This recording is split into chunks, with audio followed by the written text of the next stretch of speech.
Karachi counter terrorism department CTD Sindh اور وفاق حساس اداروں نے مشترکہ کارروائی کرتے ہوئے بھارتی خفیہ ایجنسی رو کا ایک بڑا نیٹ ورک پکڑنے کا دعویٰ کیا ہے۔ اس نیٹ ورک کا تعلق 18 مئی 2025 کو ضلع بدین کے علاقے ماتلی میں ایک سماجی کارکن کے قتل سے جوڑا گیا ہے۔ سینٹرل پولیس آفس کراچی میں ایڈیشنل IG CTD آزاد خان نے DIG غلام اصفر اور SSP عرفان علی بہادر کے ہمراہ پریس کانفرنس کرتے ہوئے بتایا کہ 45 سالہ عبدالرحمان جو فلاحی کاموں میں سرگرم تھے، جن کو ٹارگٹ کلنگ کا نشانہ بنایا گیا۔ واقعے کے بعد بھارتی میڈیا نے کھل کر خوشی کا اظہار کیا اور پروپیگنڈا کیا کہ پاکستان میں بھارتی دشمن کا خاتمہ کر دیا گیا ہے۔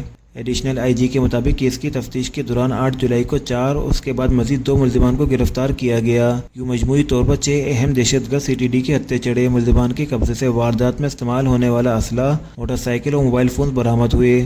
CTD حکام نے بتایا کہ واردات کی CCTV فوٹیج اور عینی شاہدین کے بیانات کی بنیاد پر ملزمان کی شناخت کی گئی۔ مزید انکشاف ہوا کہ کراچی میں رو کے دہشت گردوں کے لیے ایک سیف ہاؤس بھی قائم تھا۔ تفتیش کے دوران یہ بات سامنے آئی کہ قتل کی منصوبہ بندی بھارتی ایجنٹ سنجیو کمار اور فوجی نے کی، جو ایک خلیجی ریاست میں مقیم ہے۔ ایڈیشنل IG نے بتایا کہ رو نے اس کارروائی کے لیے بھاری رقم خرچ کی، جن کی ترسیل مختلف بینکنگ اور دیگر ذرائع سے ثابت ہوئی۔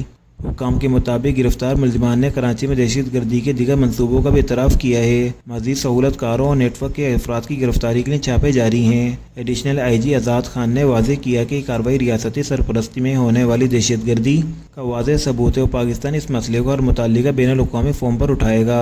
آپ کی کیا رائے ہے؟ نیچے کامنٹ میں ضرور لکھیں۔ ویڈیو کو لائک کریں۔ سے ڈیلی مزید ویڈیوز کے لیے ہمارے چینل کو سبسکرائب کریں۔